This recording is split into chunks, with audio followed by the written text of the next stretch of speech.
Hello student, welcome to our channel EDO Ashoka. मैं हूं चंद्रेश पाठक और आज हम लोग करेंगे यहाँ पे कैपेसिटेंस का लेक्चर नंबर 5।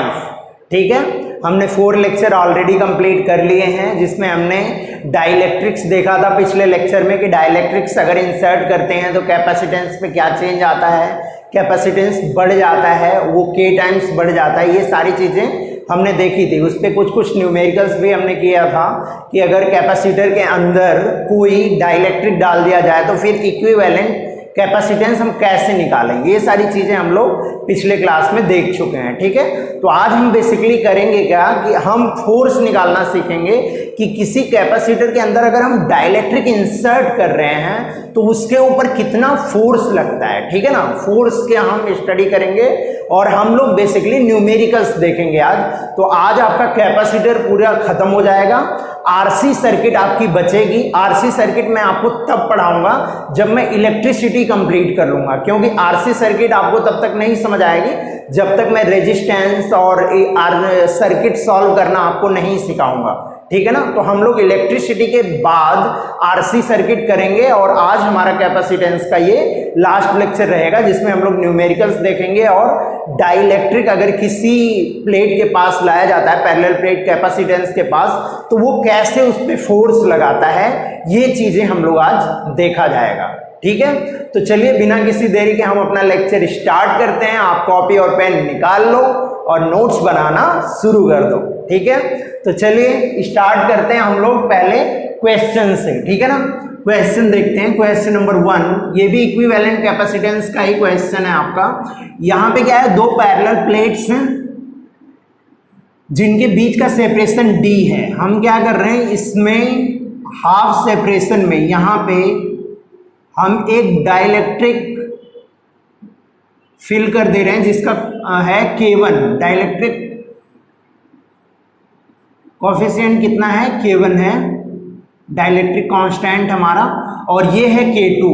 और यहाँ पे हम आधे पार्ट में भर दे रहे हैं दूसरा डाइलेक्ट्रिक जिसका है K3। ठीक है ना, K1, K2 और K3। ठीक है, ये 3 डाइलेक्ट्रिक हम इसमें रख देते हैं। तो इसके बीच आपको बताना है, ये एग्जैक्टली मिडिल में है। ठीक है ना, आप यहाँ पे लाइन ड्रॉ करो ताकि आपको कंफ्यूजन ना रहे। ये एग्जैक्टली हाफ ये है, हाफ ये है। ठीक है, इनके बीच की पूरी डिस्टेंस है d और इनका प्लेट एरिया कितना दिया हुआ है, ये a/2 एरिया होगा, ये एरिया भी a/2 होगा और यहाँ का ये एरिया कितना होगा, a होगा। ठीक है, इसकी डिस्टेंस आपको दी हुई है d/2 डिस्टेंस है। ठीक है, तो आपको बताना है कि इस सिस्टम को हम किस सिस्टम से रिप्लेस कर दें। कोई एक डाइलेक्ट्रिक हम इसमें भर के रिप्लेस कर दें। मान लो हमने K डाइलेक्ट्रिक कांस्टेंट का एक डाइलेक्ट्रिक इसके अंदर इंसर्ट करा दिया जिसका वैल्यू है K। तो इस K की वैल्यू कितनी होनी चाहिए कि ये इसी के जितना इफेक्ट ये दे रहा है सेम इफेक्ट ये भी दे, है ना। मतलब आपको इक्विवेलेंट कैपेसिटेंस निकालना है A और B के बीच, तो आपको K की वैल्यू बतानी है, K की वैल्यू कितनी होनी चाहिए।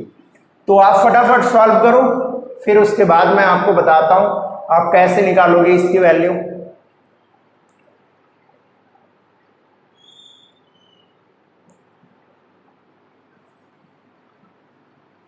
चलो कर लिया होगा, अब मैं इसको सॉल्व करके दिखाता हूं। इसका सॉल्यूशन आप लोग अपने सॉल्यूशन से मैच करोगे आप लोग। ठीक है, हमें क्या करना है, ये 3 डाइलेक्ट्रिक्स यहाँ पे फिल किए हुए हैं, तो हम क्या कर सकते हैं, 3 अलग अलग कैपेसिटर में इनको डिवाइड कर सकते हैं। ये कैपेसिटर जो होगा वो इसके और इसके साथ ये दोनों पैरेलल में होंगे, K1 K2 पैरेलल में होंगे और K3 जो होगा इनके साथ क्या होगा, सीरीज में होगा। ठीक है, तो अगर हम सबके लिए इसके लिए हम मान लें कैपेसिटेंस मेरा है यहाँ पे C1, इसको हमने मान लिया C1 है। ठीक है, जिसका डाइलेक्ट्रिक कांस्टेंट K1 है इसको हमने मान लिया C1, इसको हमने मान लिया C2 और इसको हमने मान लिया C3। ठीक है, तो क्या कंडीशन आएगी, कुछ ऐसी कंडीशन आएगी हमारे सामने,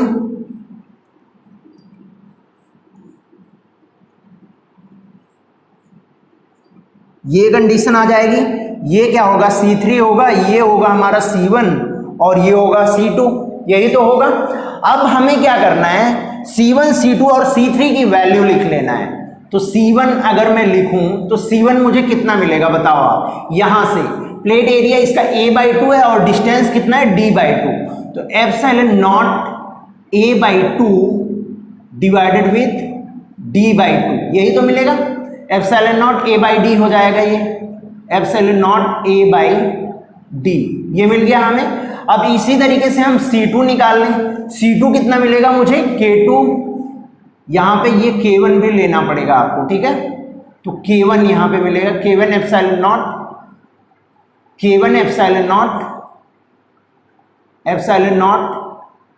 a/d, ठीक है।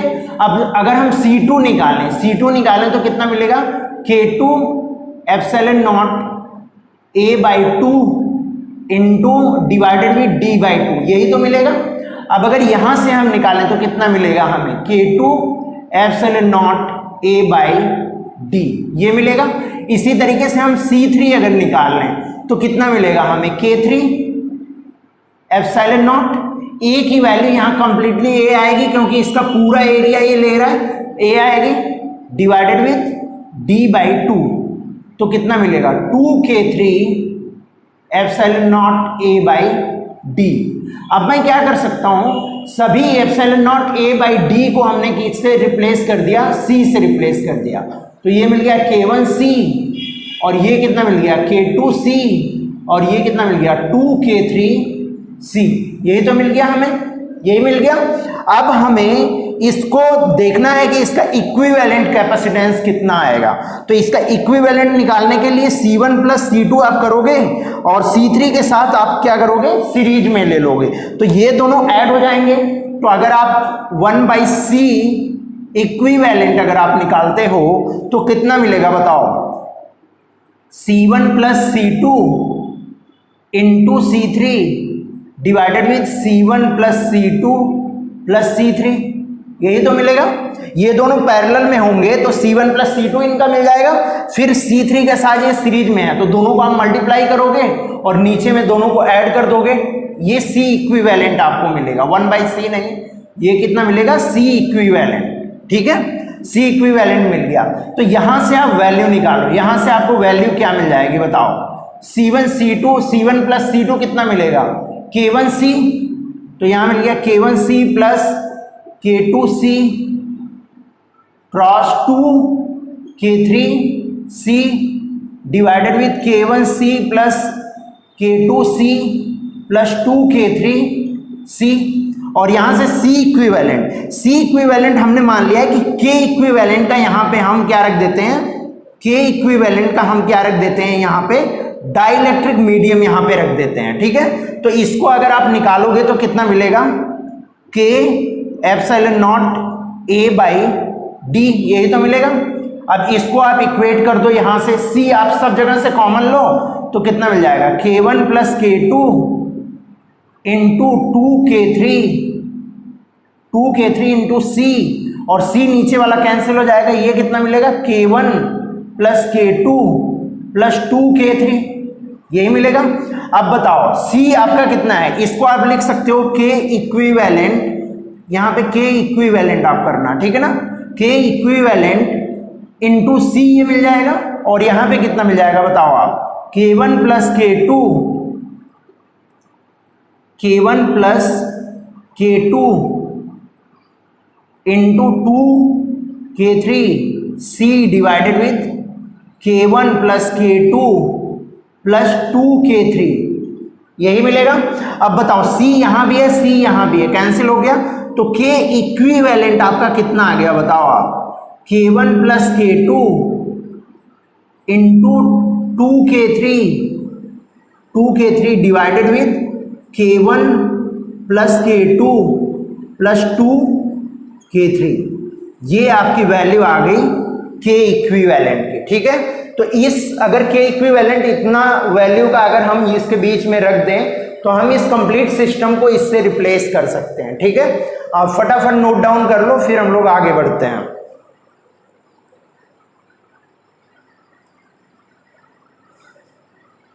चलो कर लिया होगा, अब मैं रब कर रहा हूं इसको। अब हम लोग देखते हैं क्वेश्चन नंबर 2। क्वेश्चन नंबर 2 में क्या दिया हुआ है आपको, कुछ कंडीशन दी हुई है, ये आपका नीट में पूछा हुआ क्वेश्चन है, ठीक है ना, नीट में पूछा हुआ क्वेश्चन है जो अभी मैं आपको देने जा रहा हूं, ठीक है। किस तरीके से ये पूछा गया था इसको हम लोग देख लेते हैं। ये दो पैरेलल प्लेट कैपेसिटर हैं, इसके एग्जैक्टली मिडिल से लाइन जा रही है, ये पूरी डिस्टेंस कितनी है, d है, इनका प्लेट एरिया कितना है, a है। अब यहां पे क्या है, तीन कैपेसिटर, तीन डाइलेक्ट्रिक फिल कर दिए जाते हैं, तीनों सेम फिल किए जाते हैं। तो यहां पे a/3, ये एरिया भी कितना है, a/3, और ये एरिया भी कितना है, a/3, ठीक है। अब यहां पे क्या होता है, ये d/2 डिस्टेंस पे है, d/2, ठीक है ना, यहां से यहां तक की डिस्टेंस कितनी है, d/2 है। समझ आया आपको, ये d/2 डिस्टेंस है, ये a/3, तो ये भी d/2 होगा। यहां क्या कर दिया हमने, k1, k2 और k3, यहां पे k4, चार हमने डाइलेक्ट्रिक फिल कर दिए इन एरिया में, ठीक है ना। अब आपको बताना है इसका इक्विवेलेंट, इसमें हम एक ही अगर हमें डाइलेक्ट्रिक फिल करना रहे तो उसका K इक्विवेलेंट कितना रहेगा, ताकि वो सेम इफेक्ट दे जो इफेक्ट इन सभी के कारण आ रहा है। तो K इक्विवेलेंट आपको निकालना है, ठीक है। A और B ये पॉइंट्स हैं, यहां पे भी आप लिख लो, ये पॉइंट है A और ये पॉइंट है B, ठीक है। अब आप बताओ कैसे आप इसको सॉल्व करोगे। ये आपका नीट का क्वेश्चन है, आई थिंक 2016 में पूछा गया है, ठीक है। तो इसको आप फटाफट सॉल्व करो और बताओ मुझे। इसको आप K4 ले लेना।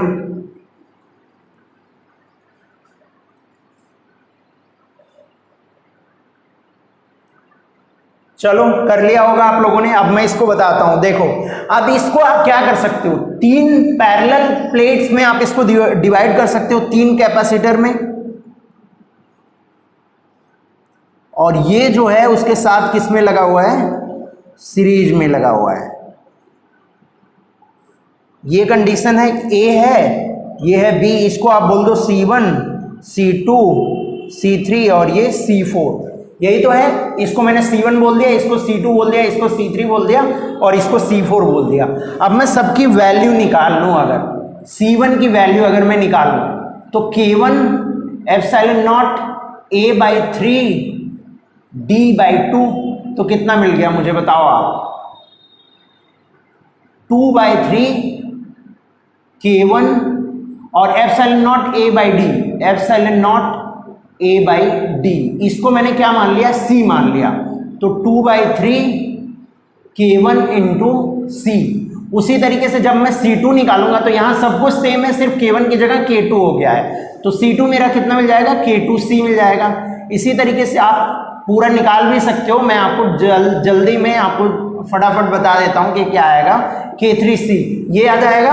और अगर C4 निकालोगे आप, C4 कितना आएगा बताओ आप, ये एरिया इसका A ही है और इसके बीच का सेपरेशन कितना हो गया, D/2, तो आप लगा दो K4 एप्सिलॉन नॉट A/D/2, तो कितना मिलेगा, 2K4C, 2K4 इंटू C, यही मिल जाएगा आपको, ठीक है। अब आप बताओ, अब अगर आपको इसका C इक्विवेलेंट निकाल रहे हैं, अब इनका पहले आप इन तीनों को आप ऐड करके निकाल लो, इन तीनों को ऐड करके मान लो निकालते हो तो आपको C प्राइम मिलता है। C प्राइम कितना होगा, C1 plus C2 plus C3, तो कितना मिल जाएगा बताओ। यहाँ ये सब जगह 2/3 रहेगा, 2/3, ठीक है ना, क्योंकि 2/3 यहाँ पे आया था, तो 2/3 C आप कॉमन ले लो तो कितना मिलेगा, K1 plus K2 plus K3, यही तो मिलेगा ना। अब हमारा C4 के साथ ये तीनों क्या है, पैरेलल में है, तो अगर मैं यहां पे निकालूं 1/C इक्विवेलेंट कितना मिलेगा बताओ, 1/C1 plus C2 plus C3 plus 1/C4, यही मिलेगा मुझे। अब 1/C इक्विवेलेंट को मैं क्या लिख सकता हूं, K टाइम्स ऑफ C, क्योंकि इसको अगर आप लिखोगे तो कितना मिलेगा आपको, epsilon not A by D और क्या मिल जाएगा के equivalent epsilon not A by D, यही तो मिलेगा आपको। तो ये वैल्यू आप यहाँ पे पुट कर देना जब आपको रखना होगा। तो इसको मैंने क्या मान लिया, ये आपका C है तो के इक्विवेलेंट इंटू सी, तो यहाँ पे आप क्या लिख सकते हो के इक्विवेलेंट इंटू सी, और यहाँ पे क्या हो जाएगा बताओ आप, यहाँ पे हो जाएगा 1/2/3 C आप कॉमन ले लो तो कितना मिल जाएगा K1 plus K2 plus K3, यही तो आएगा, प्लस C4 कितना मिला है 1/2 K4 इंटू सी। अब C हर जगह से कैंसिल हो जाएगा, C हर जगह से कैंसिल हो गया। अब इसमें क्या करो आप 2/3 से हर जगह मल्टीप्लाई कर दो, 2/3 से आप मल्टीप्लाई कर दो हर जगह, 2/3 से मल्टीप्लाई करोगे तो कितना मिल जाएगा 2/3 के इक्विवेलेंट 2 से मल्टीप्लाई करो, अब बस 2 से मल्टीप्लाई करो, ठीक है ना, 2 से मल्टीप्लाई कर दो और बाकी ऐसे ही आप रखो इसको, क्योंकि 2 से मल्टीप्लाई करोगे तो ये भी K4 मिल जाएगा यहाँ पे, तो 2 से आप मल्टीप्लाई कर दो, 2 से मल्टीप्लाई करोगे तो 2/K इक्विवेलेंट कितना मिल जाएगा बताओ आप, 2 से 2 कैंसिल हो जाएगा, यहाँ 3/K1 plus K2 plus K3 plus 2 से मल्टीप्लाई करोगे तो 1/K4, ये आपका आंसर आ जाएगा। के इक्विवेलेंट की वैल्यू इतनी आ जाएगी, ठीक है। तो इसको आप फटाफट नोट डाउन कर लो, फिर हम लोग आगे बढ़ते हैं। ये हमारा क्वेश्चन नंबर 2 था, ठीक है, क्वेश्चन नंबर 2, ये आपका नीट में पूछा हुआ क्वेश्चन है, ठीक है, तो आप आसानी से निकाल सकते हो क्या आएगा इक्विवेलेंट कैपेसिटेंस। चलो मैं रब कर रहा हूं, आपने नोट कर लिया होगा। अब हम देखते हैं क्वेश्चन नंबर 3।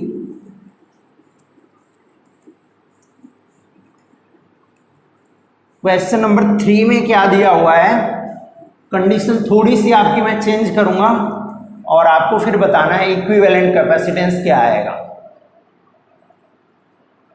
क्या दिया हुआ है, ये पैरेलल प्लेट्स लगे हुए हैं, इनमें हाफ में K1 भरा हुआ है इसमें, और जो ये बचा हुआ पार्ट है उसमें K2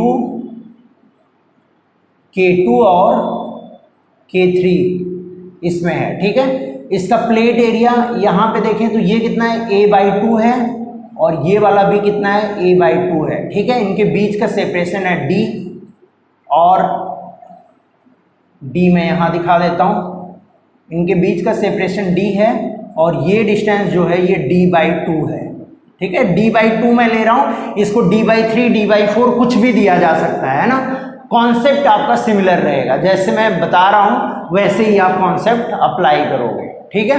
अब इसको आप सॉल्व करो, इसको आपको C इक्विवेलेंट बताना है, C इक्विवेलेंट क्या आएगा, फटाफट सॉल्व कर लो आप, फिर मैं आपको बताता हूँ क्या वैल्यू आएगी।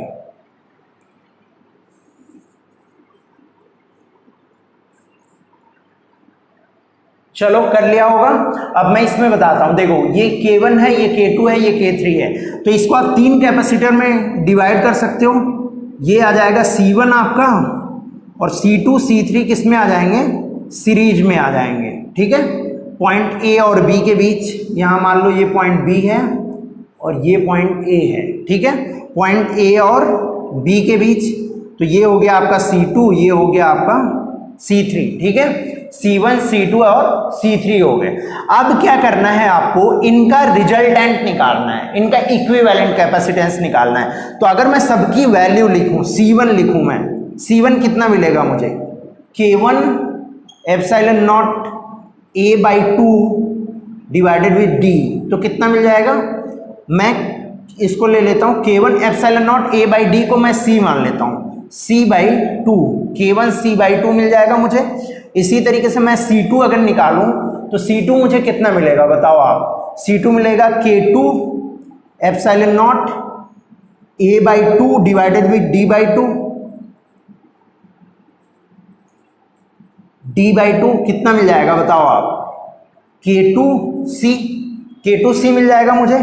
अब अगर मैं C3 निकालूं तो कितना मिल जाएगा, इसी तरीके से मैं निकालूंगा जो ऊपर निकाला था मैंने, K3C मिल जाएगा।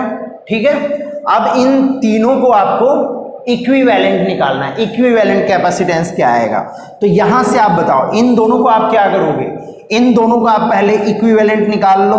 कितना आएगा 1/C2, 1/C प्राइम में कर देता हूं तो कितना मिलेगा 1/C1, 1/C2 प्लस 1/C3। या तो डायरेक्टली आप इनको लिख सकते हो C प्राइम, डायरेक्टली आप क्या लिख सकते हो C1 C2 C3, C2 C3 divided by C2 plus C3 कर सकते हो आप। C2 C3 अब वैल्यू रख दो, C2 C3 कितना मिलेगा K2C into K3C divided with K2 plus K3 into C।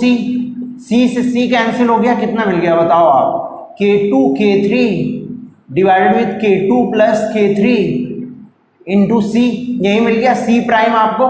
अब ये किसके साथ है, C1 के साथ सीरीज में है, तो C इक्विवेलेंट कितना मिल जाएगा C1 plus C prime, C prime यही तो मिलेगा, क्योंकि ये अब पैरेलल में दोनों हो गए C1 और इन दोनों का इक्विवेलेंट पैरेलल में हो गया। तो C प्राइम अगर मैं लिखूं, C1 मेरा कितना मिला हुआ है बताओ आप, K1C/2 कितना है K1C/2 प्लस ये कितना मिल जाएगा K2 K3 divided with K2 plus K3 into C, यही मिलेगा। अब इसको आप ऐड कर दो, तो आप C को बाहर निकाल लो, तो C को आप बाहर निकालोगे तो क्या मिल जाएगा K1/2 plus K2 K3 divided with K2 plus K3, ये मिल जाएगा। अब C की वैल्यू आप रख दो, तो C इक्विवेलेंट कितना मिल जाएगा, C की वैल्यू हमने कितना निकाल लिया हुआ था एप्सिलॉन नॉट A/D, तो आप वैल्यू रख दो epsilon not A/D into K1/2 plus K2 K3 divided with K2 plus K3। समझ आया आपको, इससे आपको इक्विवेलेंट कैपेसिटेंस मिल जाएगा। ठीक है, तो इसको अगर आप रिप्लेस करोगे तो उस इक्विवेलेंट कैपेसिटेंस की वैल्यू आपको इतनी रखनी पड़ेगी, तब जाके दोनों सेम इफेक्ट देंगे। ठीक है ना, फटाफट आप नोट डाउन करो। फिर हम लोग आज के थ्योरी वाले टॉपिक पे मूव करते हैं कि फोर्स कैसे हम निकालेंगे अगर कैपेसिटेंस पे हमें फोर्स निकालना है, ये डाइलेक्ट्रिक पे अगर हमें फोर्स निकालना है तो। चलो कर लिया होगा, अब मैं रब कर रहा हूं।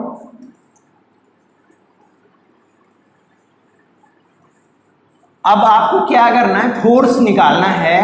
कोई अगर डाइलेक्ट्रिक इंसर्ट किया जाता है तो वो डाइलेक्ट्रिक अंदर कैसे जाता है, कैपेसिटर के अंदर, ठीक है ना, कैसे उस पर क्या फोर्सेस आते हैं हमें ये देखना है।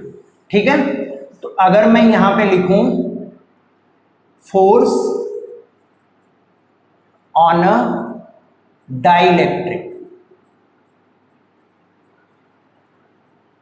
फोर्स ऑन अ डाइलेक्ट्रिक, ठीक है, तो अब हम इसमें दो कंडीशन लेंगे। पहली condition when battery is connected, जब क्या हो, बैटरी हमारी कनेक्ट हो। और दूसरा केस हम क्या लेंगे, when battery is not connected. ठीक है, तो पहला केस हम पहले अपना देख लेते हैं, जब बैटरी आपका क्या हो, कनेक्ट हो। तो उस केस में क्या होगा, ये आपका एक पैरेलल प्लेट कैपेसिटर है, यहां पे एक बैटरी लगा हुआ है जिसका पोटेंशियल है V। ठीक है, इस कैपेसिटर प्लेट के अंदर हम क्या करते हैं, एक डाइलेक्ट्रिक इंसर्ट करवाते हैं। ठीक है ना, इसको मैं थोड़ा और नीचे बनाता हूं ताकि आपको और बढ़िया से दिखाई दे। ये आपका कैपेसिटर है, ये बैटरी यहाँ पे कनेक्टेड है, इसका पोटेंशियल है V, और हम क्या करते हैं, यहाँ पे एक डाइलेक्ट्रिक इसमें इंसर्ट करवाते हैं जो कंप्लीटली इसके स्पेस को फिल कर लेगा। ठीक है ना, ये हमारा डाइलेक्ट्रिक है। ठीक है, इसको हम जस्ट यहाँ पे रखते हैं, इसको हम अभी इंसर्ट करवाने वाले हैं। ठीक है, तो आपको पता है कि जब कोई कैपेसिटर इससे कनेक्टेड होता है, इस पे मान लो प्लस चार्ज होगा, इनर सरफेस पे चार्जेस होंगे। ठीक है ना, प्लस, और यहां पे क्या होगा, माइनस चार्ज होगा। ठीक है, माइनस चार्ज होगा। अब बताओ अगर कैपेसिटर यहां पे रखा हुआ है तब तो उस पर कोई फोर्स नहीं लगना चाहिए था। तो अगर कैपेसिटर में बोल रहा हूं, ये डाइलेक्ट्रिक अगर यहां पे रखा हुआ है तो डाइलेक्ट्रिक पे कोई फोर्स नहीं लगना चाहिए था, लेकिन ये अंदर जाता है। अंदर क्यों जाता है? क्योंकि इस पे एक फोर्स लगता है। वो फोर्स किस वजह से आता है हमें ये समझना है, फोर्स किस वजह से आता है। तो अगर हम रियल कैपेसिटर की बात करें तो रियल कैपेसिटर के केस में क्या होता है, फील्ड लाइंस बीच में तो पैरेलल होती हैं, लेकिन जैसे जैसे हम एजेस की तरफ बढ़ते जाते हैं फील्ड लाइंस थोड़ा सा कर्व्ड होने लगती हैं, ठीक है ना। और यहां पे क्या मिलती है हमें, फ्रिंजिंग फील्ड मिलने लगती है। जब हम आउटर पे जाते हैं कैपेसिटर प्लेट के बाहर, इसके बारे में मैंने आपको पहले भी बताया था कि फ्रिंजिंग फील्ड मिलती हैं हमें, ठीक है ना। ये इस टाइप से हमें क्या मिलने लगती हैं, फ्रिंजिंग फील्ड मिलने लगती हैं, ठीक है। ये फ्रिंजिंग फील्ड मिलने लगती हैं। अब बताओ फ्रिंजिंग फील्ड की वजह से यहां पे क्या आएगा, इस डायरेक्शन में फील्ड की डायरेक्शन होगी, यहां इस डायरेक्शन में फील्ड की डायरेक्शन होगी। अब यहां पे अगर आप देखो तो इस डाइलेक्ट्रिक के ऊपर कुछ चार्ज इंड्यूस हो जाता है। अगर ये पॉजिटिव के पास है तो इस पे नेगेटिव चार्ज इंड्यूस हो जाएगा और यहां पे पॉजिटिव चार्ज इंड्यूस हो जाएगा क्योंकि ये नेगेटिव के पास है, ठीक है। तो अगर अब हम यहां पे देखें तो इस पे नेगेटिव चार्ज आ गया और इलेक्ट्रिक फील्ड की डायरेक्शन क्या है, इधर है। तो इस पे फोर्स किधर लगेगा, फोर्स इधर लगेगा और इस पे फोर्स किधर लगेगा, इधर लगेगा। ये मान लो फोर्स लग गया F1 और इसकी वैल्यू कितनी आएगी, इस फोर्स की, इसकी भी वैल्यू F1 ही आएगी, F1 ही आएगी, सेम ही फोर्स लगेगा क्योंकि सेम चार्ज इंड्यूस्ड होंगे। अब बताओ इस F1 को अगर मैं दो कंपोनेंट में रिजॉल्व कर दूं, दो कंपोनेंट में अगर मैं रिजॉल्व कर दूं तो इस तरीके से कुछ आएंगे। अब बताओ ये वाले कंपोनेंट एग्जैक्टली सेम मैग्नीट्यूड के होंगे तो ये दोनों एक दूसरे के इफेक्ट को कैंसिल आउट कर देंगे, न्यूट्रलाइज कर देंगे, ठीक है। कौन सा हमारा फोर्स मिलेगा, ये वाला फोर्स जो होगा जो डाउनवर्ड डायरेक्शन में है यही फोर्स होगा जो डाइलेक्ट्रिक को अंदर की तरफ खींचेगा। समझ आया आपको? क्या हुआ, जब हम डाइलेक्ट्रिक को प्लेट्स के पास लाए तो फ्रिंजिंग फील्ड की वजह से इस पे क्या हुआ, इंड्यूस चार्ज आए। जब ये प्लेट के पास आया तो इंड्यूस चार्ज की वजह से, फ्रिंजिंग फील्ड की वजह से इस पे एक फोर्स लगने लगा इस टाइप से, ठीक है ना। इधर एक फोर्स लगने लगा, एक फोर्स इधर लगने लगा। अब ये जो फोर्स लग रहा है इस फोर्स की वजह से क्या होगा, इसके दो कंपोनेंट आएंगे, एक पैरेलल एक परपेंडिकुलर, जो डाउनवर्ड डायरेक्शन में रहेगा और एक किधर रहेगा, इस डायरेक्शन में। तो ये वाले दोनों एक दूसरे के इफेक्ट को न्यूट्रलाइज कर देंगे क्योंकि अगर आप फील्ड की डायरेक्शन देखोगे तो यहाँ ऐसी रहेगी और यहाँ पे कुछ ये डायरेक्शन रहेगी। तो फोर्स हमारा नेगेटिव चार्ज है तो फोर्स फील्ड के ऑपोजिट आएगा, इस डायरेक्शन में आएगा, और यहाँ पे पॉजिटिव चार्ज है तो फील्ड की डायरेक्शन में आपका फोर्स आएगा। समझ आ रहा है आपको? तो इसके कारण इस पे एक नेट इनवर्ड डायरेक्शन में फोर्स लगता है। समझ आया ना आपको? नेट इनवर्ड डायरेक्शन में इसमें फोर्स लगता है जिसके कारण हमारा डाइलेक्ट्रिक मूव करता है। अब यहां से आपको समझ आ गई होगी कहानी कि डाइलेक्ट्रिक पे कैसे फोर्स लगता है। अब हमारा टारगेट है इसी फोर्स को कैलकुलेट करना। हमारा टारगेट क्या है, इसी फोर्स को हमें कैलकुलेट करना है। तो अब मैं दूसरे फिगर में अब इसी फोर्स को कैलकुलेट करने की कोशिश करूंगा, ठीक है। अब हम क्या मान रहा हूं, मैं दूसरे कंडीशन में मैं क्या मान रहा हूं, ये मेरा पैरेलल प्लेट कैपेसिटर है, यहां पे पोटेंशियल V की हमारी बैटरी लगी हुई है, V पोटेंशियल की। हमने क्या मान लिया इसमें कि अब x डिस्टेंस तक हमारा डाइलेक्ट्रिक जो है इसमें इंसर्ट हो चुका है। x डिस्टेंस तक क्या आ गया है, हमारा डाइलेक्ट्रिक आ गया है इसमें। प्लेट हमारी यहीं तक है, ठीक है, आप ध्यान रखना, प्लेट हमारी यहीं तक है। ये डिस्टेंस कितनी है, x डिस्टेंस तक डाइलेक्ट्रिक इसमें अंदर आ चुका है, ठीक है। और इसकी टोटल लेंथ कितनी है, टोटल लेंथ प्लेट की अगर हम देखें तो L है और इसका सेपरेशन कितना है, D है। और इसकी अगर प्लेट हमारी कुछ इस टाइप से होंगी, रेक्टेंगुलर प्लेट होंगी, कुछ इस टाइप से होंगी, तो ये लेंथ अगर L है तो ये लेंथ B है। तो इसका एरिया हम निकालते हैं तो एरिया क्या आता है, L इंटू B आता है। समझ आया आपको? तो ये लेंथ L है और अंदर की तरफ, इसमें इनवर्ड और आउटवर्ड डायरेक्शन में मैं इसका आपको टॉप व्यू दिखा रहा हूं। लेकिन ये प्लेट्स कैसे होंगी, प्लेट्स अगर आप इमेजिन करोगे तो पैरेलल प्लेट्स आपकी ऐसे होंगी, पैरेलल प्लेट्स ऐसे होंगी, तो इसका ये सरफेस एरिया मैं क्या कर रहा हूं, इधर से आपको टॉप व्यू आपको दिखा रहा हूं। प्लेट का टॉप व्यू अगर आप देख रहे हो तो ऐसे आपको प्लेट दिख रही है। लेकिन अगर प्लेट को आप देखोगे तो एक इनकी क्या होगी, बी लेंथ ये होगी और एल लेंथ इनकी ये दी हुई है। तो बी ये वाली क्या है, इसकी विड्थ है, और ये क्या है, इसकी लेंथ है। लेंथ और ब्रेड्थ को दोनों को आप मल्टीप्लाई करोगे तो इसका एरिया मिलेगा। ठीक है, इस तरीके से प्लेट है। ठीक है ना, तो अब मैं वही करने जा रहा हूं। अब मैं क्या करने जा रहा हूं, के इक्विवेलेंट का इसमें एक कैपेसिटेंस हमने x डिस्टेंस तक इंसर्ट करा दिया। तो अब अगर मैं इसका इक्विवेलेंट कैपेसिटेंस लिखूं, अगर मैं इसका C इक्विवेलेंट लिखूं तो मैं क्या लिखूंगा, इस कैपेसिटेंस जितना हमने इंसर्ट कराया दिस प्लस दिस, दोनों को अगर मैं पैरेलल में ऐड कर दूं तो मुझे मिल जाएगा इसकी इक्विवेलेंट कैपेसिटेंस कितना होगा। तो अगर मैं इस फिगर को कुछ यहां पे बनाऊं तो क्या कंडीशन आएगी, कुछ ये कंडीशन आएगी। ठीक है, यहां पे बैटरी होगी हमारी और दो कैपेसिटेंस, एक जो है KC1 मिलेगा मुझे और ये मिलेगा मुझे C2।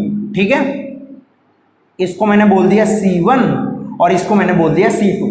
तो C1 C2 अगर हम निकाल लें तो हमें C इक्विवेलेंट मिल जाएगा। ये आपका एरिया कैसे कैलकुलेट होगा वो मैंने बताया। अब देखो C इक्विवेलेंट हमें इसका निकालना है, तो C इक्विवेलेंट हम कैसे निकालते हैं बताओ आप। C इक्विवेलेंट अगर हमें निकालना है, C इक्विवेलेंट हम कैसे निकालते हैं, C equivalent epsilon not A by D, तो मैं K वाले का निकाल रहा हूं, तो K एप्सिलॉन नॉट A कितना मिलेगा मुझे, x into B divided with इनके बीच का सेपरेशन d, यही तो मिलेगा। K epsilon not x into B by D, यही मिलेगा, प्लस अब इसका एरिया कितना मिलेगा, ये डिस्टेंस मुझे मिल जाएगी L माइनस एक्स मिलेगी। तो मुझे क्या मिलेगा, epsilon not L minus X into B divided with D, यही तो मिलेगा मुझे C इक्विवेलेंट, यही तो मिलेगा। समझ आ रहा है आपको, यही वैल्यू आएगी। अब यहां से अगर हम निकालें तो कितना मिल जाएगा बताओ, epsilon not B by D हम कॉमन ले लेते हैं, तो कितना मिल जाएगा हमें, KX plus L minus X. ठीक है, यही मिलेगा। अब बताओ, अब अगर हम इसकी एनर्जी लिखें, अगर हम इसी कंडीशन पे कैपेसिटेंस के अंदर स्टोर्ड एनर्जी अगर हम लिखें, कैपेसिटेंस के अंदर कितनी एनर्जी स्टोर्ड है, ठीक है ना, अगर इसी कंडीशन पे हम लिखें तो U कितना मिलेगा हमें, half C equivalent into V square, यही तो मिलेगा, C equivalent into V square, क्योंकि इसका पोटेंशियल कांस्टेंट है तो हम हाफ CV स्क्वायर वाला फॉर्मूला लगाएंगे। अब यहां से क्या मिल जाएगा बताओ आप, हाफ C इक्विवेलेंट की वैल्यू आप रख दो epsilon not B by D, कितना मिल जाएगा, KX plus L minus X into V square, यही तो मिलेगा। अब हमें निकालना है फोर्स। तो फोर्स क्या होता है, अगर आपको एनर्जी पता है तो आप फोर्स निकाल सकते हो। फोर्स हमारा क्या होता है, फोर्स होता है minus du by D x, du by D x आपका फोर्स आएगा। ठीक है, तो अगर du बाई डी एक्स आपको यहां से निकालना है तो F एक्सटर्नल के लिए अगर हम निकालें तो क्या मिलेगा बताओ, इसको हम डिफरेंशिएट कर देंगे। इसको अगर हम डिफरेंशिएट करेंगे तो हाफ एप्सिलॉन नॉट, आप कुछ इस तरीके से लिख लो, epsilon not B by 2D into, इसको अगर आप डिफरेंशिएट करोगे तो यहां क्या मिल जाएगा, K x के रिस्पेक्ट में मैं डिफरेंशिएट कर रहा हूं, L का डिफरेंशिएशन 0 और x का डिफरेंशिएशन 1, तो K minus 1 into V square, ये F की वैल्यू आ गई। जो इस पे डाइलेक्ट्रिक ये कैपेसिटर प्लेट जो इस पे फोर्स लगाएगा उसकी वैल्यू कितनी आ गई, epsilon not B by 2D K minus 1 into V square. समझ आया आपको, इस तरीके से आप निकालोगे कि फोर्स की वैल्यू क्या आएगी। अब देखो एक चीज अब यहाँ पे आपको बहुत ही बढ़िया से समझना है, और वो चीज ये है कि जब अगर इस पे फोर्स लगेगा तो आप जानते हो Newton second law of motion से कि अगर किसी पे अनबैलेंस्ड फोर्स लगता है तो वो ऑब्जेक्ट डेफिनेटली एक्सिलरेट करेगा ये ऑब्जेक्ट। तो अगर हम इसको इसी तरीके से छोड़ दें, अगर इस डाइलेक्ट्रिक को यहां रख के छोड़ दें तो क्या होगा, डाइलेक्ट्रिक बहुत तेजी से खींच के अंदर आएगा और फिर क्या होगा, काइनेटिक एनर्जी गेन कर लेगा। जब ये अंदर आएगा तो उस काइनेटिक एनर्जी की वजह से ये बाहर जाएगा। बाहर जब ये निकलेगा तो फिर से फ्रिंजिंग फील्ड इस पे इनवर्ड डायरेक्शन में फोर्स लगाएंगे, फिर से ये क्या करेंगे, इसको अंदर की तरफ खींचेंगे और ये फिर से बाहर जाएगा। फिर से ये ऐसे ऐसे ये ऑसिलेटरी मोशन करता रहेगा। समझ आया आपको, ये क्या करेगा, ऑसिलेटरी मोशन करता रहेगा। और कंडीशन क्या आएगी, जब ये ऑसिलेटरी मोशन करेगा तो प्लेट्स के अगर साथ ये जब है, प्लेट के बगल से ये जा रहा है तो प्लेट को ये रगड़ेगा। अगर ये मूव करेगा तो प्लेट के साथ इसका क्या होगा, फ्रिक्शन लगेगा, कुछ प्लेट्स के साथ ये रगड़ते हुए जाएगा तो फ्रिक्शन की वजह से कुछ इसके एनर्जी में लॉस होगा, फ्रिक्शन की वजह से एनर्जी में लॉस होगा और धीरे धीरे क्या होगा, इसकी काइनेटिक एनर्जी खत्म हो जाएगी। वो किस में चेंज हो जाएगी, हीट एनर्जी में, बिकॉज ऑफ फ्रिक्शन। और ये क्या हो जाएगा, इसके अंदर आके रुक जाएगा फाइनली। समझ आया आपको, ये कंडीशन बनेगी इसके केस में। ठीक है, अब हम लेकिन करते क्या हैं, हम डाइलेक्ट्रिक को स्लोली इंसर्ट कराते हैं। स्लोली इंसर्ट कराने का क्या मतलब हुआ, इस पे जितना इनवर्ड फोर्स लग रहा है, अगर ये फोर्स आप देख रहे होगे तो ये फोर्स x से फ्री होता है, x पे ये डिपेंड नहीं करता। x अगर आप इसको इतना भी इंसर्ट कराओगे तब भी फोर्स सेम लगेगा, और अगर आप जस्ट थोड़ा सा इंसर्ट कराते हो तब भी फोर्स सेम लगेगा। ये फोर्स हमारा x पे डिपेंड नहीं करता है। तो अगर हम इस कंडीशन में क्या देखें तो हम इसको क्या लगाते हैं, F एक्सटर्नल एक लगाते हैं, एक एक्सटर्नल फोर्स लगाते हैं और ये F बिकॉज ऑफ कैपेसिटर लगता है, कैपेसिटर की वजह से ये FC लग रहा है, और F एक्सटर्नल हम अपनी तरफ से लगाते हैं और धीरे धीरे हम डाइलेक्ट्रिक को जाने देते हैं, क्योंकि हमारा F एक्सटर्नल और FC दोनों क्या होते हैं, इक्वल होते हैं। दोनों क्या होते हैं, इक्वल होते हैं। तो अगर फोर्सेस दोनों इक्वल हो गए तो इसका क्या मतलब हुआ कि वो एक्सिलरेट नहीं करेगा। अब आपका जो डाइलेक्ट्रिक ये है, ये प्लेट्स के अंदर एक्सिलरेट करके नहीं जाएगा, ये स्लोली धीरे धीरे मूव करते हुए जाएगा। और जब ये पूरा पहुंच जाता है तो हम इसको छोड़ देते हैं, अपना फोर्स लगाना बंद कर देते हैं। तो हमारा ये डाइलेक्ट्रिक कहां आ जाता है, पैरेलल प्लेट कैपेसिटर के बीच में आ जाता है। ठीक है, तो ये कंडीशन कब आती है, हम इसको स्लोली इंसर्ट कराते हैं, स्लोली इंसर्ट। ठीक है, स्लोली हम इसको इंसर्ट कराते हैं, तब ये कंडीशन आती है। तो हमारा फोर्स कितना आता है, F एक्सटर्नल, या इसको आप FC बोल सकते हो। ठीक है, बिकॉज ऑफ कैपेसिटर क्या फोर्स आएगा, ये वैल्यू ऑफ फोर्स आएगी। समझ आ गया आपको। अगर हम एक्सटर्नल ना लगाते तो ये एक ऑसिलेटरी मोशन करने लगता, ऑसिलेटरी मोशन ये करता, लेकिन क्या होता, उस मोशन का एम्पलीट्यूड घटता जाता। ठीक है ना, इस टाइप से कुछ, और ये फाइनली क्या हो जाता है, इसकी एनर्जी पूरी लॉस हो जाती और ये यहां पे आके रुक जाता, यहां पे फाइनली आके रुक जाता। समझ आया आपको, ये पूरी कहानी आपको समझ आ गई। ठीक है, अब आप फटाफट इसको नोट डाउन कर लो और उसके बाद हम लोग आगे देखते हैं। तो इसको आपको नोट करने की कोई जरूरत नहीं है, ये मैंने जस्ट आपको समझाने के लिए बताया है। ठीक है, चलो इतना आप नोट डाउन कर लो फटाफट, फिर हम लोग आगे मूव करते हैं। ठीक है,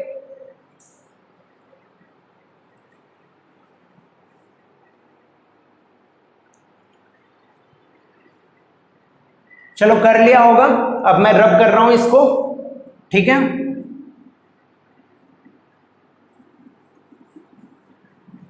अब हम दूसरा केस अपना देखते हैं, जब बैटरी हमारी कनेक्टेड नहीं है। जब बैटरी कनेक्टेड नहीं है तो उस केस में अगर हम चार्ज्ड है हमारा कैपेसिटर, अगर हमारा कैपेसिटर चार्ज है तो क्या कंडीशन आएगी, बैटरी इज नॉट कनेक्टेड। यहां पे आप कर लेना बैटरी इज नॉट कनेक्टेड, और ये कंडीशन कौन सी है, सेकंड कंडीशन।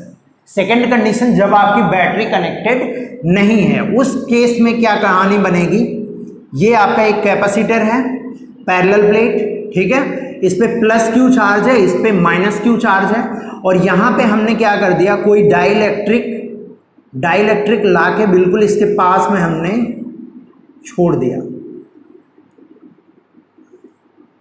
डाइलेक्ट्रिक एग्जैक्टली उसी विड्थ का और आप लेंथ का बोल सकते हो जितना ये कैपेसिटर का है, ठीक है ना।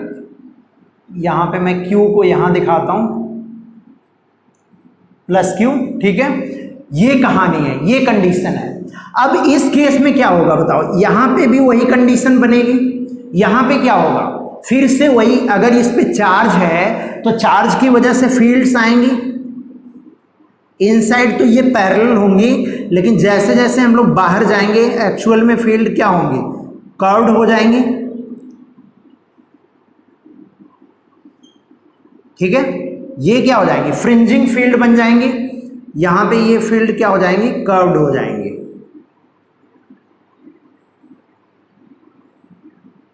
ठीक है, ऐसे फील्ड्स हो जाएंगी। जैसा कि मैंने आपको बताया था रियल कैपेसिटर के केस में यही कहानी होती है। तो रियल कैपेसिटर के केस में जब ये फील्ड ऐसे हो गई तो फिर वही कंडीशन आएगी, यहां पे क्या होगा, प्लस चार्ज है तो यहां पे कुछ नेगेटिव चार्ज इंड्यूस होगा और यहां पे कुछ पॉजिटिव चार्ज इंड्यूस होगा।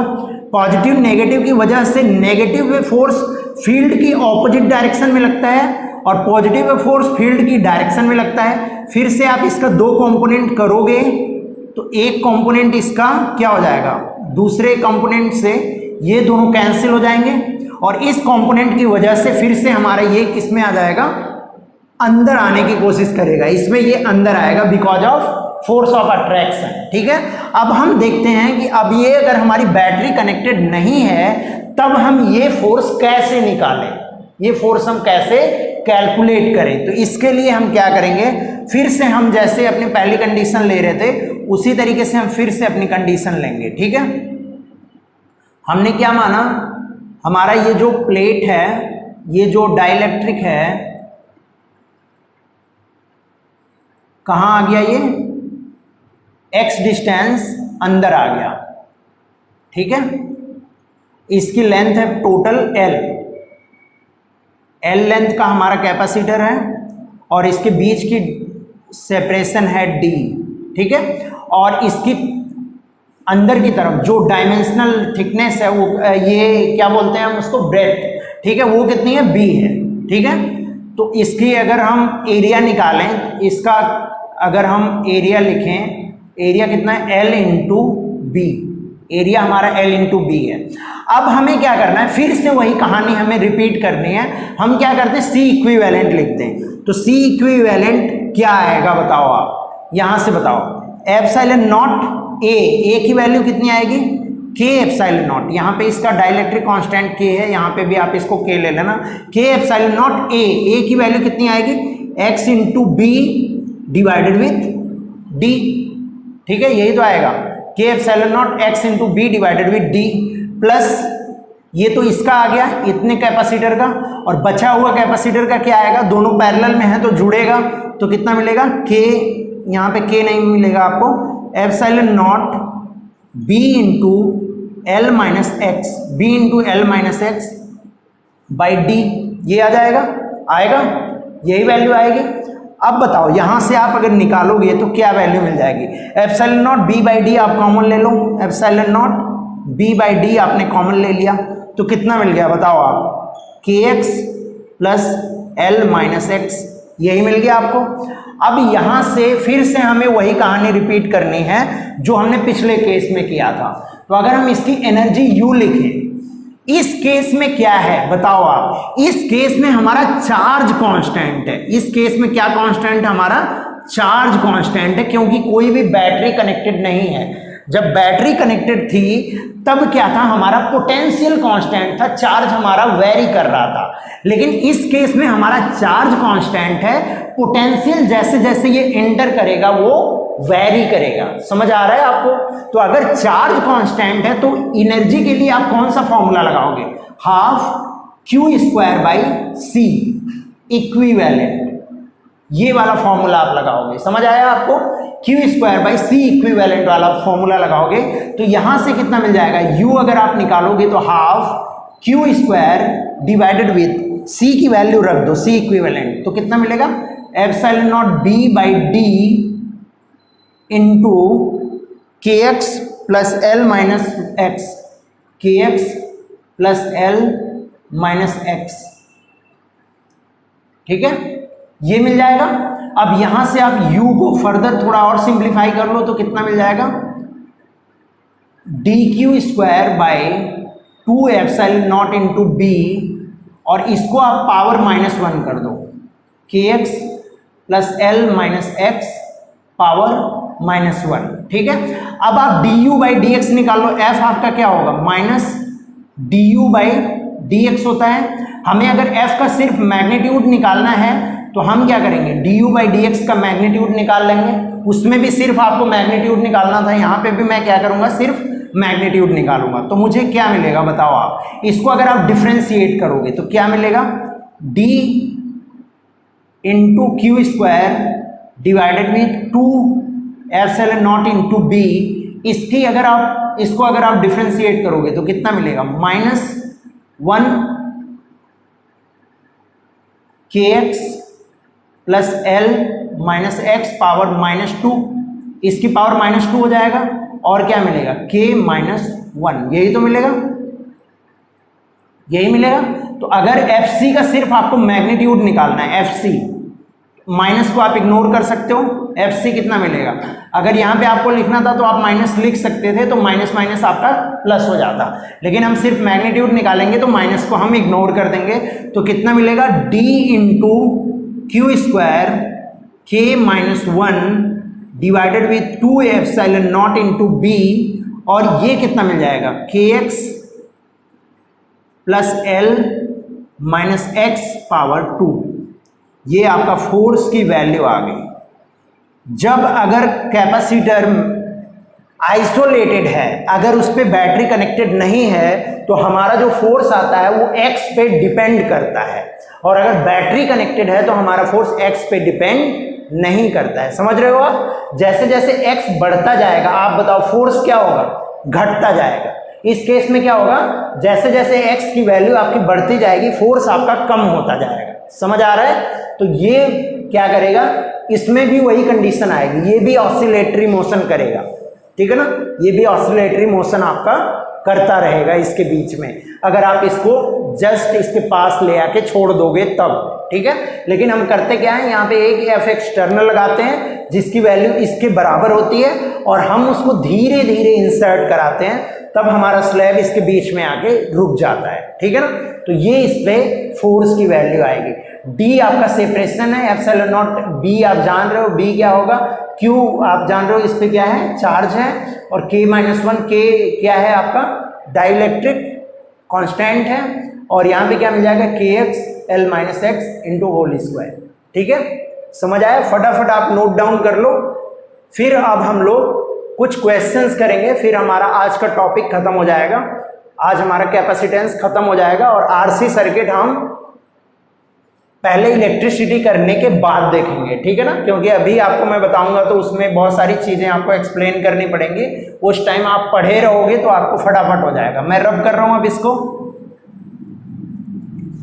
क्या बात है, वो चार्ज का आना, वो चार्ज को दूसरे चार्ज को अट्रैक्ट करना, वो न्यूटन का फोर्स लगना, और वो वेलोसिटी के साथ पार्टिकल का मूव करना, नहीं भूल पाऊंगा मैं जब तक है जान, जब तक है जान, है ना। तो फिजिक्स में आपको ऐसे ही करना है, जब तक जान है तब तक आपको याद रखना है, ठीक है ना, याद ही रह जाएगा अगर आप बढ़िया से पढ़ोगे। तो फिजिक्स बहुत ही इंटरेस्टिंग होता है, आप बहुत ही आसानी से इसको याद रख सकते हो और कर सकते हो, ठीक है। चलो अब हम कुछ क्वेश्चंस देखते हैं। क्वेश्चन नंबर 1 क्या दिया हुआ है, कोई एक स्फीयर है आपका, ठीक है, और ये एक दूसरा स्फीयर है, ठीक है, हॉलो स्फीयर है दोनों, स्फेरिकल सेल आप बोल सकते हो जिसको, ये एग्जैक्टली इसके मिडिल में है, ठीक है, इसका ए है रेडियस और इसका रेडियस बी है, ठीक है ना। अब हम क्या करते हैं, अगर हमने बाहर वाले सेल को ग्राउंड कर दिया, बाहर वाले सेल को हमने क्या कर दिया, ग्राउंड कर दिया, और अंदर वाले सेल पे हमने एक बैटरी लगा दी और फिर ग्राउंड कर दिया, ठीक है, ऐसी कंडीशन आ गई। तो आपको बताना है इसका C इक्विवेलेंट क्या आएगा, C इक्विवेलेंट क्या आएगा, ठीक है ना। इस पे हमने एक बैटरी भी लगा दी V पोटेंशियल की, और फिर हमने क्या कर दिया, इसको ग्राउंड कर दिया, ठीक है। तो आप बताओ इस पे C इक्विवेलेंट क्या आएगा।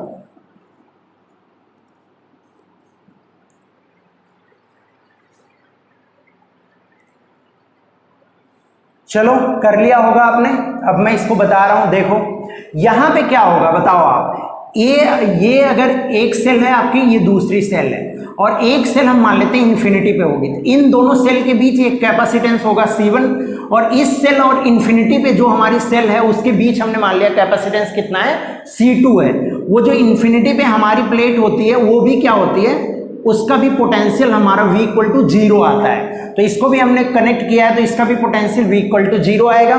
तो हम क्या करते हैं, अगर हम C1 लिखें तो C1 कितना मिलेगा इन दोनों के बीच, तो 4 pi epsilon not AB divided with B minus A, ये आता है। और अगर आप C2 और C2 निकालोगे तो एक प्लेट यहाँ है, एक प्लेट इन्फिनिटी पे है, तो C2 आपका कितना मिल जाता है, B टेंडिंग टू इन्फिनिटी अगर आप करोगे तो 4 pi epsilon not into B, ये मिल जाएगा आपको, ठीक है ना, 4 pi epsilon not into B। समझ आ गया आपको, ये वैल्यू आ जाएगी C2 की। अब आपको क्या करना है, इसका इक्विवेलेंट कैपेसिटेंस निकालना है। तो ये कैसा आएगा बताओ आप, C1 और C2 के बीच में ये C1 है और ये C2 है, ये C1 हो गया, ये C2 हो गया। अब यहाँ पे क्या है, C2 का जो आउटर प्लेट है वो इन्फिनिटी पे है, तो ये ग्राउंड से कनेक्टेड होगा, और जो इनर प्लेट है वो भी किससे कनेक्टेड है, ग्राउंड से कनेक्टेड है, ठीक है, ये भी ग्राउंडेड है। और ये वाला जो प्लेट है ये किससे कनेक्टेड है, बैटरी से, और फिर इसको ग्राउंड किया गया है, V वोल्ट की बैटरी लगी है। तो आप बताओ इसका पोटेंशियल 0, इसका पोटेंशियल 0, और इसका पोटेंशियल कितना मिल जाएगा, V मिल जाएगा, इसका पोटेंशियल यहाँ पे 0 होगा।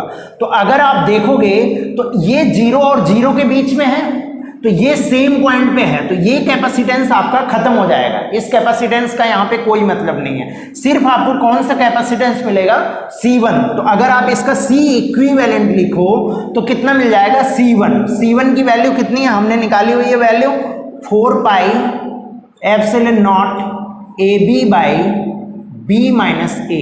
समझ आया आपको, ये वैल्यू आ जाएगी। फटाफट आप नोट डाउन कर लो।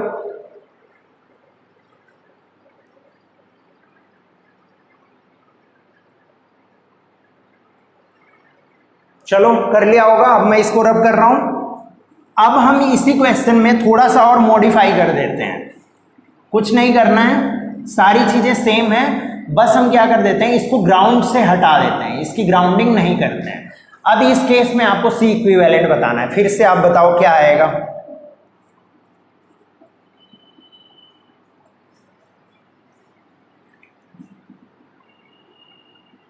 चलो सॉल्व कर लिया होगा आपने। अब मैं बताता हूं, C1 और C2 के बीच में यहां पे दो कैपेसिटर आप बना दो, C1 और C2, ठीक है। C2 का जो बाहर वाला प्लेट है, ये जो C2 का, और ये है C1। C2 का जो आउटर प्लेट है वो कहां से कनेक्टेड है, ग्राउंड से कनेक्टेड है, 0 पोटेंशियल। बीच वाला प्लेट किसी से भी कनेक्टेड नहीं है, तो C2 का दूसरा प्लेट किसी से भी कनेक्टेड नहीं है। C1 का अंदर वाला जो प्लेट है वो किससे कनेक्टेड है, एक बैटरी से कनेक्टेड है, यहां पे ग्राउंडिंग की हुई है, ठीक है। तो अब अगर हम यहां पे देखें तो इसका इक्विवेलेंट कैपेसिटेंस क्या आएगा, यहां पे V पोटेंशियल है और यहां पे 0 पोटेंशियल, तो इक्विवेलेंट कैपेसिटेंस अगर आप निकालोगे तो 1/C इक्विवेलेंट, C इक्विवेलेंट कितना मिलेगा, C इक्विवेलेंट आपको मिल जाएगा C1 C2 divided with C1 plus C2, यही तो मिलेगा। अब वैल्यू रख दो C1 C2 की, C1 कितना है 4 pi epsilon not AB divided with B minus A into 4 pi epsilon not into B divided with 4 pi epsilon not A B divided with B minus A minus plus 4 pi epsilon not into B. ठीक है, अब इसको आप solve कर लेना, यही आपका क्या मिल जाएगा, सी इक्विवेलेंट। इसको आपका गोल है, इसको आपको सॉल्व करना है। ठीक है,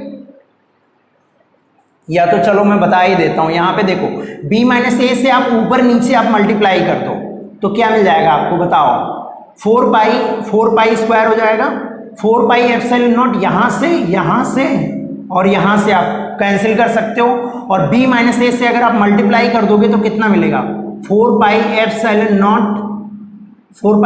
not B square into A, यही तो मिलेगा, B square into A divided with, यहां पे क्या मिल जाएगा, ए बी मिलेगा, और आपने b माइनस ए से मल्टीप्लाई कर दिया तो plus B square minus A B, यही तो मिलेगा, ए बी आपका कैंसिल हो गया, बी स्क्वायर से बी स्क्वायर आपका कैंसिल हो गया, तो कितना मिल गया, 4 pi epsilon not into A मिल गया। समझ आया आपको, 4 pi epsilon not into A मिल गया। तो इसको आप इस तरीके से सॉल्व कर लोगे। ठीक है, अब इसमें आपकी बहुत टाइप की प्रॉब्लम बन सकती है। ठीक है ना, चलो इसको आप फटाफट नोट डाउन कर लो, फिर मैं आपको बताता हूं। चलो कर लिया होगा, अब मैं रब कर रहा हूं। इसमें आपकी बहुत टाइप की प्रॉब्लम बन सकती हैं। कैसी कैसी प्रॉब्लम्स आपकी बन सकती हैं, कहीं पे यहां पे आपको दे दिया, एक बैटरी से कनेक्ट कर दिया और इसको ग्राउंड कर दिया। ठीक है, और यहां पे क्या कर दिया, कुछ नहीं किया। ठीक है, तब आपकी एक प्रॉब्लम ऐसी बन जाएगी। दूसरे में क्या कर सकता है, यहां पे ग्राउंड कर दिया और यहां पे भी ग्राउंड कर दिया। ठीक है, एक प्रॉब्लम आपकी ये बन जाएगी। और क्या कर सकता है, यहां पे कुछ नहीं किया और यहां पे क्या कर दिया, एक बैटरी लगा दी। ठीक है, और यहां पे एक मान लो V1 बैटरी लगा दी, यहां पे एक दूसरी बैटरी लगा दी V2। ठीक है, इन सबको सॉल्व करने का तरीका सेम ही है, जैसे मैंने अभी आपको बताया उसी तरीके से आपको सॉल्व करना है इसको। ठीक है, मेथड आपका सेम है, उसी तरीके से लगा के आपको अगर कोई भी ऐसी प्रॉब्लम आती है तो आप उसको सॉल्व कर सकते हो। ठीक है ना, अब हम कुछ और प्रॉब्लम्स देख लेते हैं इस पे, फिर उसके बाद हम लोग आज का टॉपिक खत्म करेंगे। ठीक है, क्या दिया हुआ है, हमारा एक पैरेलल प्लेट कैपेसिटर है। ठीक है, पैरेलल प्लेट कैपेसिटर है जो एक बैटरी से कनेक्टेड है, जिसका पोटेंशियल है V। यहां पे क्या था, पहले ये स्विच ओपन था, यहां पे एक स्विच लगा हुआ है जो पहले क्या था, ओपन था, और यहां पे ये एक लिक्विड लेवल था। ठीक है, यहां पे लिक्विड था जिसकी डेंसिटी कितनी थी, रो थी, डेंसिटी इसकी कितनी थी, रो थी, और प्लेट के बीच का सेपरेशन है D, प्लेट का एरिया है A, प्लेट का एरिया कितना है, L क्रॉस B, जहां पे L इसकी लेंथ है और B कितनी इसकी ब्रेड्थ है। ठीक है, ठीक है, ये दिया हुआ है आपको, इसका कितना है, रो इसका क्या है, डेंसिटी है, रो क्या है, डेंसिटी ऑफ द लिक्विड। आपको क्या पूछा जा रहा है, अगर हम स्विच क्लोज करें, what will be the rise of, what will be the rise of liquid if we close the switch, rise of liquid in steady state, in steady state आप कर लेना, rise of liquid in steady state if we close the switch, ठीक है, आपको ये बताना है कि इसमें लिक्विड कितना राइज करेगा अगर हम स्विच को क्लोज कर देते हैं तब। ठीक है, तो आप फटाफट इस प्रॉब्लम को सॉल्व करो, फिर हम लोग इसका सोल्यूशन देखते हैं।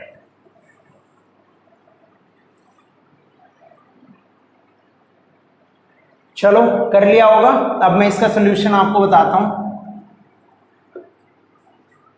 इसमें क्या दिया हुआ है, राइज करता है लिक्विड कुछ, हमने मान लिया H राइज कर गया लिक्विड।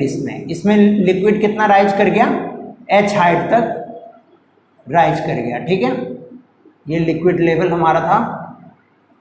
यहाँ पे हमारा बैटरी कनेक्टेड है। अब हमने स्विच क्लोज कर दिया है, हमने माना ये H हाइट तक राइज कर गया लिक्विड। ठीक है, H हाइट तक लिक्विड राइज कर गया।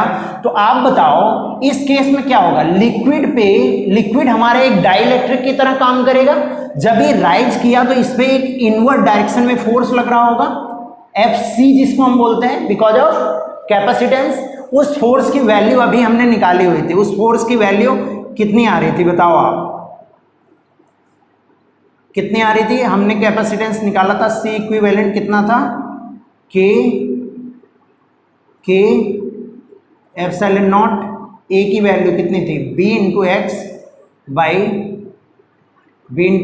बाई डी, प्लस कितना था epsilon not B into L minus x by D.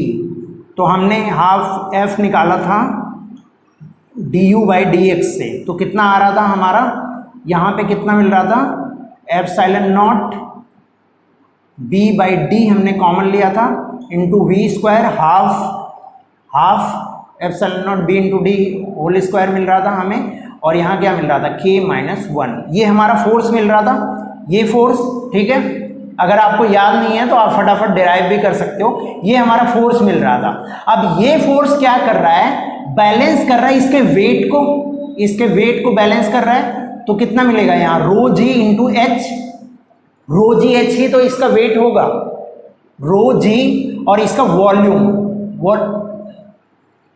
H into कितना इसका एरिया है, एरिया आप इसका वॉल्यूम आप निकाल लो।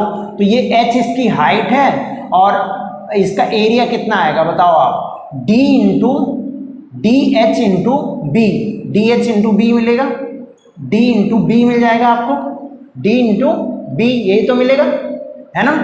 ये इसको जस्ट बैलेंस कर रहा है। तो आप इसको लिख दो यहां पे, एफ सी कितना मिलेगा, rho G H into B into D, rho G H B into D. F C की वैल्यू आप रख दो, कितना मिलेगा, epsilon naught B V square by 2d के माइनस 1। ठीक है, के इसका क्या है, के इसका डाइलेक्ट्रिक कांस्टेंट आप ले लेना, ये के आपको लेना पड़ेगा, अदरवाइज आप नहीं निकाल पाओगे। ठीक है, के यहां पे है तो कितना मिल जाएगा आपको, रो जी एच बी डी। ठीक है, बी से बी आपका कैंसिल हो गया, बी से बी कैंसिल हो गया। अब आपको एच की वैल्यू बतानी है, तो एच की वैल्यू कितनी आ जाएगी बताओ, एप्सिलॉन नॉट वी स्क्वायर के माइनस 1 डिवाइडेड विथ कितना मिल जाएगा आपको, 2d into rho G D.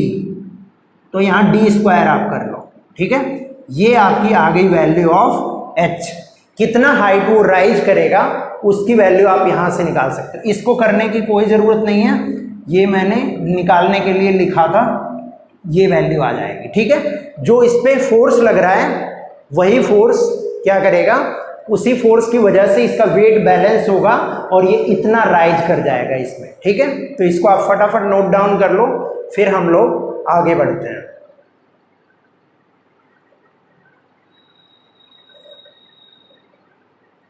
चलो कर लिया होगा, अब मैं इसको रब कर रहा हूं।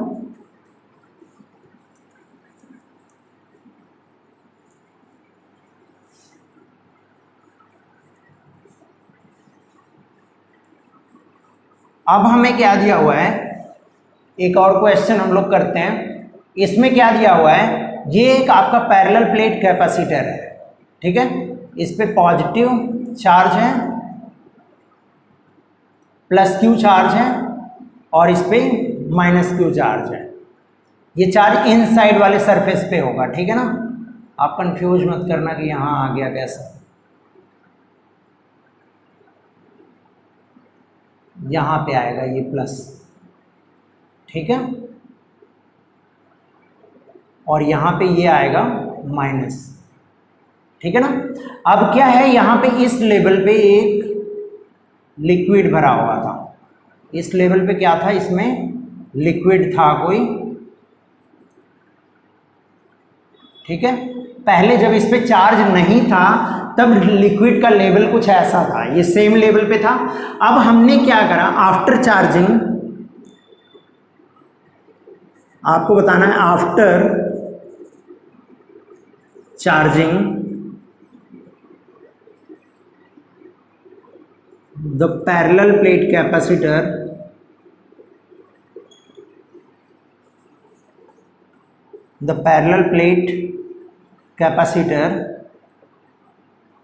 after charging the parallel plate capacitor to a charge plus Q, to a charge plus Q, to a charge plus Q, after charging the parallel plate capacitor to a charge plus Q, what will be the rise, what will be the rise in the liquid level, liquid level, ठीक है। ये पहले कितने पे था exactly, हम मान रहे हैं ये कितने पे था, d/2 पे था, ये एग्जैक्टली कितना था, d/2, जहां पे d इनका पूरा सेपरेशन है d, ठीक है।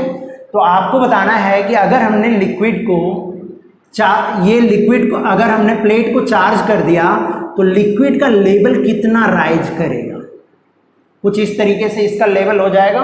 तो वो आपको बताना है कि कितना होगा।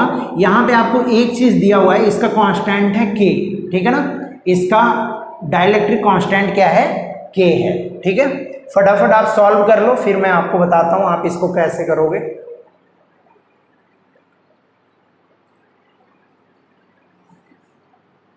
चलो कर लिया होगा, अब मैं इसको सॉल्व करता हूं।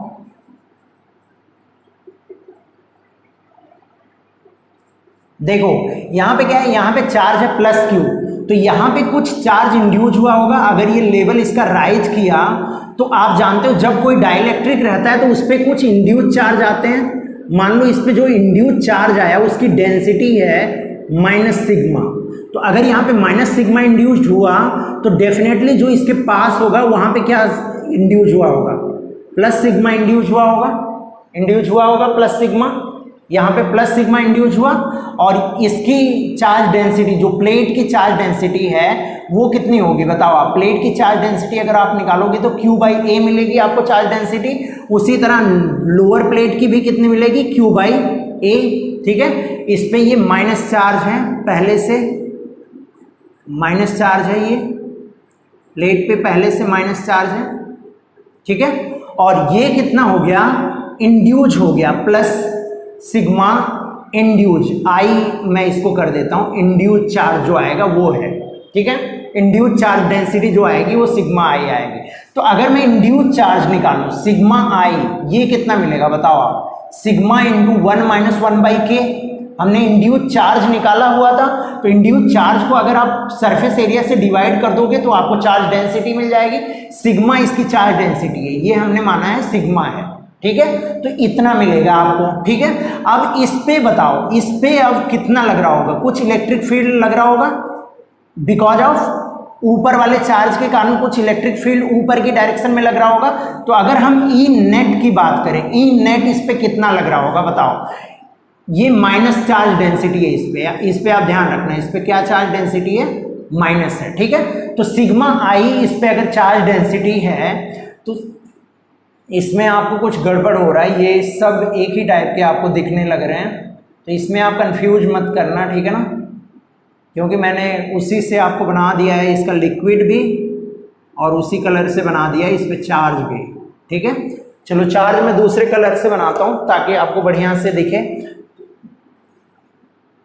ये चार्ज कितना है, माइनस है, माइनस चार्ज इस पे इंड्यूस होता है और वही माइनस चार्ज यहाँ पे भी रहता है। माइनस चार्ज डेंसिटी इसकी कुछ आएगी, माइनस चार्ज यहाँ पे रहता है, और यहाँ पे क्या चार्ज इंड्यूज होगा, इस पे अगर माइनस इंड्यूज हुआ, यहाँ पे क्या चार्ज होगा, प्लस चार्ज इंड्यूज होगा। लिक्विड की मैं बात कर रहा हूँ, लिक्विड पे प्लस चार्ज इंड्यूज होगा, ठीक है। अब हम अगर ई एक्सटर्नल निकालें, ई नेट अगर हम निकालें तो इस पे कितना लग रहा होगा बताओ। पहले ये अपर वाले प्लेट के कारण डाउनवर्ड डायरेक्शन में आएगा, अपर वाले प्लेट के कारण, तो कितना, मैं डाउनवर्ड डायरेक्शन को मैं क्या लिख रहा हूँ, इस डायरेक्शन को मैं पॉजिटिव ले रहा हूँ, तो अगर डाउनवर्ड डायरेक्शन में आ रहा है तो कितना मिलेगा बताओ, सिग्मा बाई 2 एप्सिलॉन नॉट, इसके कारण आएगा माइनस। अब ये प्लस के कारण किधर आएगा, ऊपर की डायरेक्शन में आएगा, प्लस सिग्मा इंड्यूज जो है, sigma induced by 2 epsilon not ये आएगा। अब ये माइनस के कारण किधर आएगा, डाउनवर्ड डायरेक्शन में आएगा, तो plus sigma by 2 epsilon naught, यही तो आएगा, यही तीन फील्ड्स आएंगे यहाँ पे। एक अपर प्लेट के कारण डाउनवर्ड डायरेक्शन में, क्योंकि ये प्लस है तो डाउनवर्ड डायरेक्शन में, एक माइनस के कारण भी डाउनवर्ड डायरेक्शन में, क्योंकि ये माइनस है तो डाउनवर्ड डायरेक्शन में आएगा, और एक ये प्लस चार्ज जो इंड्यूज हुआ है उसके कारण अपवर्ड डायरेक्शन में, यही तो आएगा फील्ड यहाँ पे आएगा। तो यहाँ से अगर आप लिखते हो तो कितना मिलेगा बताओ आप, sigma by 2 epsilon naught minus sigma I by 2 epsilon naught, sigma by epsilon naught मिल जाएगा ना, ये एप्सिलॉन नॉट ये मिल गया। अब अगर इस पे आपको फोर्स निकालना है, एफ कितना मिलेगा बताओ आप, एफ कितना मिलेगा, एफ अगर आप निकालोगे तो सिग्मा इंड्यूस्ड इनटू इसका एरिया कितना मिलेगा, जितना प्लेट का एरिया है, प्लेट का एरिया कितना है ए, सिग्मा आई इंटू ए, प्लेट का एरिया जितना है वही मिलेगा, और इसमें आप मल्टीप्लाई कर दोगे किससे, सिग्मा कितना है, Q by A epsilon naught minus induced charge को आप अभी ऐसे ही लो, sigma induced divided by 2 epsilon not, ये आ गया। अब यही फोर्स जो होगा क्या करेगा, इसके वेट को जस्ट बैलेंस कर रहा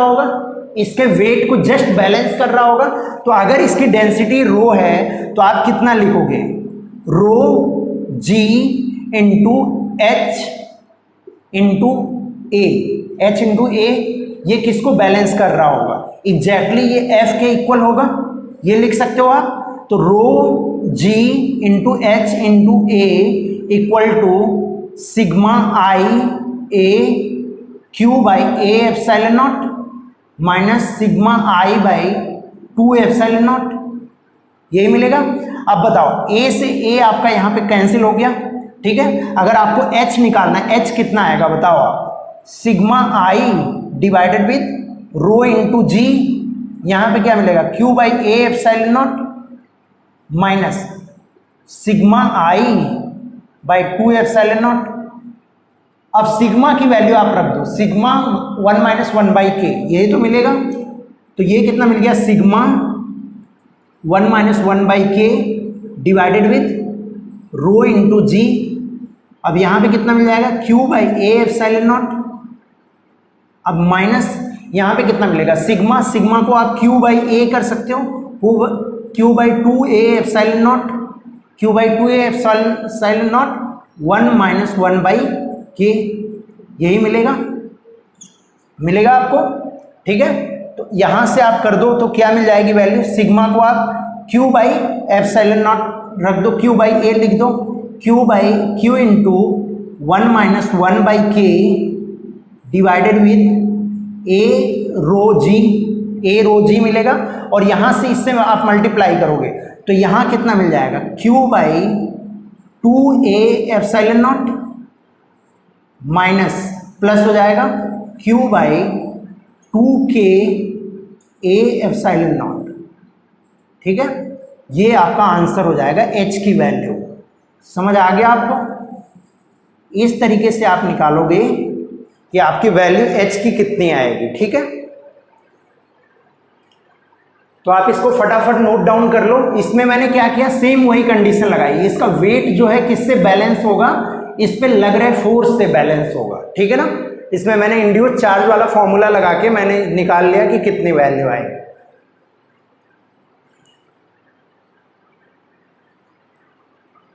चलो नोट कर लिया होगा आप लोगों ने।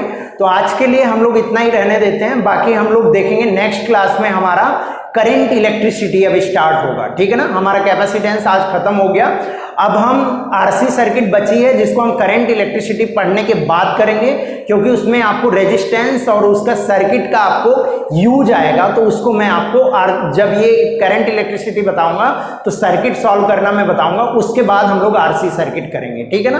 तो हमारा नेक्स्ट टॉपिक रहेगा करंट इलेक्ट्रिसिटी। तो मिलते हैं फिर नेक्स्ट लेक्चर में, तब तक के लिए bye and thank you so much for watching the video.